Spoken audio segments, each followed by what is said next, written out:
Good morning. So today is going to be a thing about fractional charges and just looking at that a little bit again. So um, I can't really do it in this program, but we're going to imagine that let's say there was a flat space, and then this space started to curve into curve into curve, and then it made a mass. And now we have a hole in space called a proton. And you're like, what? But just play along with me for a second. So we got a proton, or a singularity, a minimal singularity, the tiniest singularity, because that's the first thing that would come. Why would you have a big singularity? A big singularity is made up of a whole bunch of small singularities that clustered together. So you get a black hole. It is a catastrophe event that happens at a certain size, but it is a gathering of a whole bunch of tiny little things that then have enough mass to cluster together properly. So this would be our first singularity. And what we're going to do is we're going to give each one of these, this singularity, a fractional charge, because there's 3 dimensions. Let's position you a little better. There we go. So there's 3 dimensions, and so we'll give each dimension a Quark fractional charge. So there's 1 dimension of charge. There's 2 dimensions of falling in towards this. Essentially, these are like funnels, right? Falling towards the singularity. And now we have 3 funnels, 3 fractional charges, 1 for each of the dimensions, 1 for each of the electric fields. There's the static field, the electricity flowing in a straight line field, and then this electricity flowing in a straight line field creates the curl, which is the magnetic field. So this is how we get all these beautiful things all wrapped up.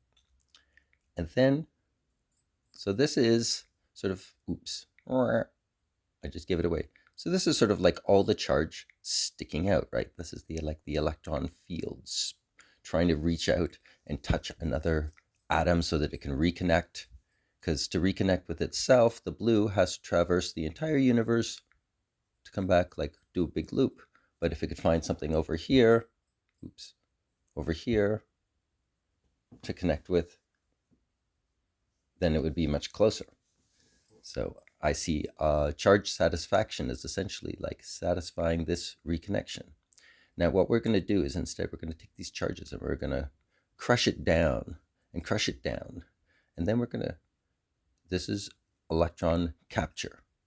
Those are the fields, 3 fractional charges. 3 of those 3 charges minus the mass part would sort of be an electron, but it doesn't really work like that because electrons are different. Electrons are caused by, this is like, the electrons are the flow caused by the singularity.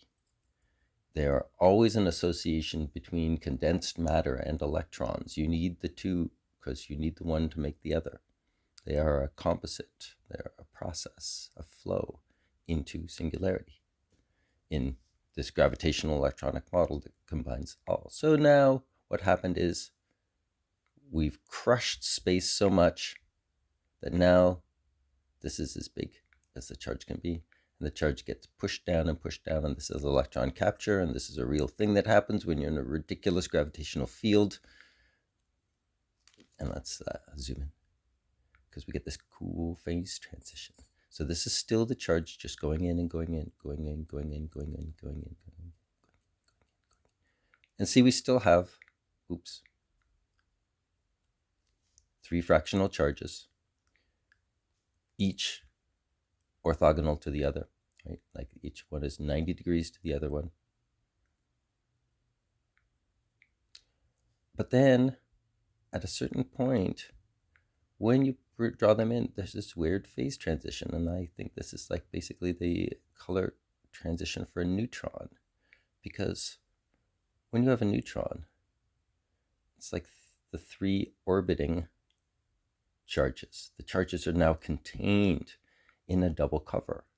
3 rings, 3 charges.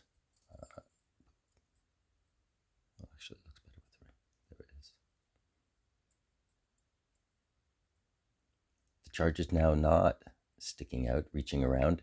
It's trapped in orbit.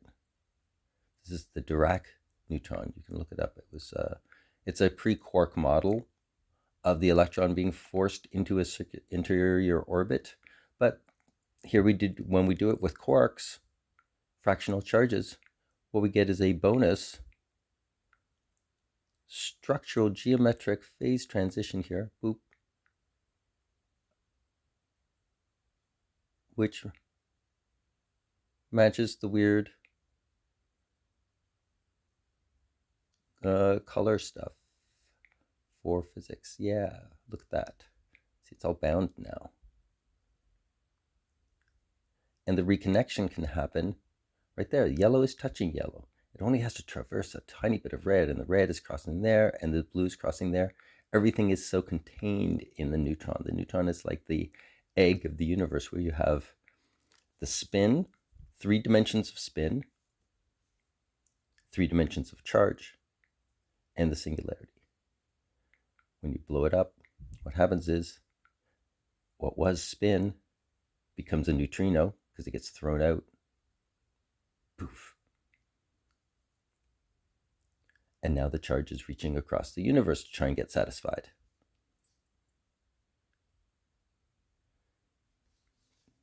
Quark fractional charge caused by gravity. Gravity is the prime mover. Gravity causes the singularity,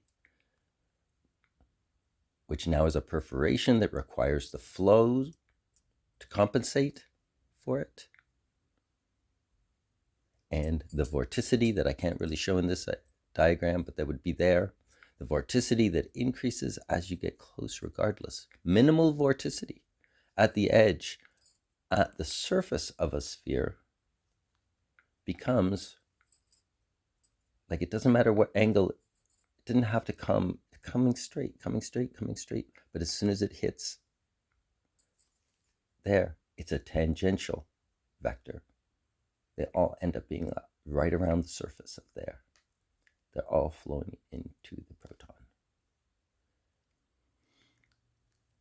Anyways, so that's my model of how quark fractional charges are caused by gravity, in fact. 3 dimensions for space, 3 quark fractional charges.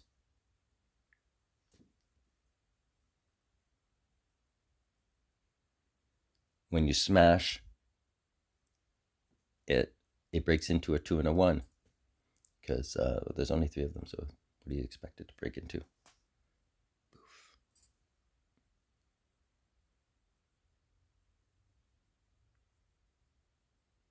Bam. Okay, peace out.